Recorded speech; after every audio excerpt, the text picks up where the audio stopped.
गांव वाले हमेशा कहते थे उस नहर के पास मत जाना, वहाँ अंधेरे में जो दिखाई देता है वो इंसान नहीं है। लेकिन अरुण ने उन बातों को अंधविश्वास समझकर नजरअंदाज कर दिया।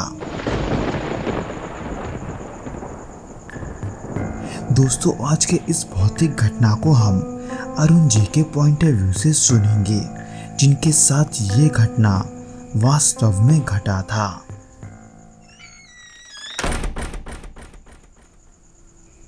ये बात 1994 की है। मैं तब 20-22 साल का था। मेरे गांव का नाम खैराबाद है, जो कि उत्तर प्रदेश के बाहरी बंकी जिले में पड़ता है। उस समय जिंदगी बहुत ही सादी थी। बिजली अक्सर ही कटती रहती थी और गांव की गलियों में सिर्फ लालटेन की रोशनी होती थी और लोग अक्सर अपने खेतों की देखभाल रात भर किया करते थे। हमारे गांव के बीचों बीच एक नहर भी गुजरती थी। वो नहर असल में खेतों की जान थी और डर की वजह भी। दिन में वो शांत और ठंडी लगती थी, लेकिन रात के अंधेरे में उसका बहता पानी अपनी एक अलग ही आवाज़ निकालता था। उस दौर में मेरी आदत थी कि मैं साइकिल लेकर खेतों तक जाया करता था, कई बार दोस्तों के साथ तो कई बार अकेले। खेत तक जाने के लिए नहर के किनारे किनारे लंबा रास्ता तय करना पड़ता था। उसके आसपास हरियाली भी होती थी, मगर रात में वही हरियाली अंधकार के साए जैसी लगती थी। उस रात भी कुछ ऐसा ही हुआ जिसने मेरी जिंदगी बदल दी। मैं दरअसल घर से लगभग रात के 10 बजे निकला था। गर्मियों का मौसम था, लेकिन हवा में मिट्टी और पानी की मिली जुली एक अलग सी गंध थी, जैसे अभी अभी कहीं से पानी गिरा हो। साइकिल की पैडल चलाते हुए मैं नहर की पटरी पर चढ़ा। चारों तरफ सन्नाटा था, सिर्फ झिंगुरों की और मेंढकों की टर टर की आवाज़ ही आ रही थी। नहर का पानी बहते हुए एक अजीब सी गूंज पैदा कर रहा था। मैं कई बार इस रास्ते से गुजरा तो था, लेकिन उस रात का माहौल वो कुछ अलग ही लग रहा था। थोड़ा आगे बढ़ते ही अचानक मुझे लगा जैसे सामने कुछ हिल रहा है। मैंने ध्यान से देखा तो नहर के किनारे एक बच्चा खड़ा था, शायद 6 या 7 साल का रहा होगा। उसके हाथ में कुछ नहीं था, लेकिन वो दोनों हथेलियां आपस में बजाकर ताली मार रहा था। उस ताली की आवाज़ रात की खामोशी में और भी साफ सुनाई दे रही थी। पहले तो मैंने सोचा कि शायद गांव का कोई बच्चा होगा जो वहाँ खेलते खेलते आ गया है, लेकिन फिर दिमाग में सवाल आया कि इतनी रात गए यह कौन सा बच्चा आएगा। उसके पास कोई लालटेन भी नहीं थी और ना ही उसके साथ कोई और था। मैं धीरे धीरे साइकिल से उस बच्चे की ओर आगे बढ़ रहा था, लेकिन न जाने क्यों उस बच्चे का चेहरा साफ नहीं दिख रहा था, लेकिन उसकी हंसी, वो हंसी मेरी रीढ़ तक सर्द कर रही थी। उस हंसी को सुनते ही मैंने आवाज लगाना शुरू किया, कौन है? कौन है वहाँ? ये सुनते ही वो बच्चा मेरी तरफ देखने लगा। उसके होंठ तो हिल रहे थे, लेकिन कोई शब्द नहीं निकल रहे थे। बस उसकी बेसुरी हंसी के साथ वो अचानक नहर की तरफ कूद गया। एक बच्चे को अचानक नहर में कूदता देखकर मैं घबरा गया, पर उसमें एक हैरानी की बात ये भी थी कि वो जब नहर में कूदा तो उसके नहर में कूदने की भी आवाज़ नहीं आई थी। पर तब मेरा ध्यान इसी चीज़ पर था कि कोई बच्चा नहर में कूद गया है, अब मैं क्या करूं? ये सोचकर मेरा दिल जोरों से धड़कने लगा था।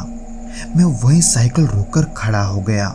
सोचा कि मैं उस बच्चे को बचाने के लिए उस नहर के पानी में कूद जाऊं, पर उस नहर के पानी को देखकर ऐसा लग रहा था जैसे उसमें कोई कूदा ही ना हो। इसलिए मैंने डरते डरते साइकिल फिर से चलानी शुरू की, जबकि मेरे मन में अब भी इस बात का डर था कि कहीं कोई बच्चा वाकई में उसमें कूदा तो नहीं है। पर तभी अचानक मुझे अपने पीछे से ताली की गूंज फिर से सुनाई दी। मैं उस आवाज को सुनकर उस बच्चे को देखने के लिए झट से पीछे मुड़ा, पर पीछे कोई नहीं था। ये होते ही अब मैं ये सोचने लगा कि कहीं ये मेरा वहम तो नहीं है, इसलिए मैं चुपचाप आगे बढ़ता रहा।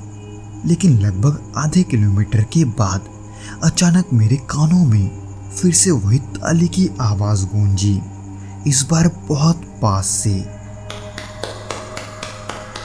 मैंने गर्दन घुमाई तो देखा नहर के दूसरे किनारे वही बच्चा दौड़ रहा है। उसकी चाल ऐसी थी जैसे मानो उसके पैर जमीन पर ही नहीं हो, वो हवा में ही फिसल रहा हो। और फिर वही हंसी, एक अजीब सी डरावनी सी हंसी।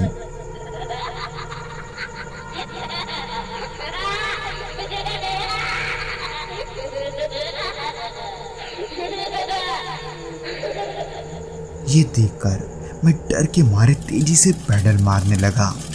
साइकिल की चेन चरमराने लगी। दिमाग बार बार ये कह रहा था कि पीछे मत देखना, लेकिन दिल भी ये कह रहा था कि अगर वो बच्चा पास आ गया तो क्या होगा। मैं पूरी ताकत से पैडल मार रहा था, लेकिन अचानक सामने रास्ते पर एक काली परछाई खड़ी दिखी। ये देखते ही मेरे हाथ से हैंडल छूटते छूटते बचा। मैंने जोर से ब्रेक लगाया और देखा कि वो बच्चा वो बिल्कुल रास्ते के बीचों बीच खड़ा है। उसके गीले बाल चेहरे पर चिपके हुए थे और उसके होठों पर वही डरावनी हंसी थी, जिसे देखते ही मेरी सांस रुक गई। मैं कुछ कर भी पाता उससे पहले उस बच्चे ने अपने दोनों हाथ उठाकर जोर से ताली बजाना शुरू कर दिया। उसकी ताली की आवाज अब मेरे कानों में चुभने लगी थी। वो आवाज ऐसा था कि उसके अलावा मुझे कोई भी आवाज नहीं आ रहा था। फिर चाहे वो झिंगुरों का हो या फिर नहर के मेंढकों के टरटराने का, उस ताली की आवाज के अलावा मुझे कुछ भी सुनाई नहीं दे रहा था। इसलिए मैंने घबराहट के मारे आंखें बंद कर ली और चाहे कुछ भी हो जाए ये सोचते हुए साइकिल को धक्का देकर तेजी से आगे बढ़ने लगा। कुछ देर ऐसे चलते चलते मुझे महसूस हुआ कि मुझे कुछ नहीं हुआ है, इसलिए मैं बिना रुके आगे बढ़ता रहा। फिर ऐसे ही लगभग 2 किलोमीटर तक भागते हुए जब तक मुझे गांव की रोशनी नहीं दिखी, मैंने पीछे मुड़कर देखने की हिम्मत नहीं की। उस रात के बाद कई दिनों तक मुझे नींद नहीं आई थी, क्योंकि जब भी मैं सोता मुझे उस बच्चे की ताली की गूंज और वो डरावनी हंसी दिखाई देती। वैसे तो मैं इसे अपना वहम भी समझ सकता था, पर इसकी सबसे डरावनी बात यह है कि गांव के कई किसानों ने मेरे अलावा भी उस बच्चे को पहले भी देखा था। कोई कहता है कि उन्होंने उसे हंसते हुए देखा था, तो कोई कहता है कि पानी में उतरते हुए, लेकिन हर बार बिना आवाज के वो गायब हो जाता था। तो दोस्तों, ये तो था वो घटना जो कि अरुण जी के साथ घटा था। उम्मीद करता हूँ कि आपको ये वीडियो पसंद आया होगा, और अगर आया हो तो प्लीज़ इस वीडियो को लाइक करके इसे अपने दोस्तों के साथ शेयर ज़रूर करना, और हमें कमेंट करके ये ज़रूर बताना कि आपको ये वीडियो कैसा लगा।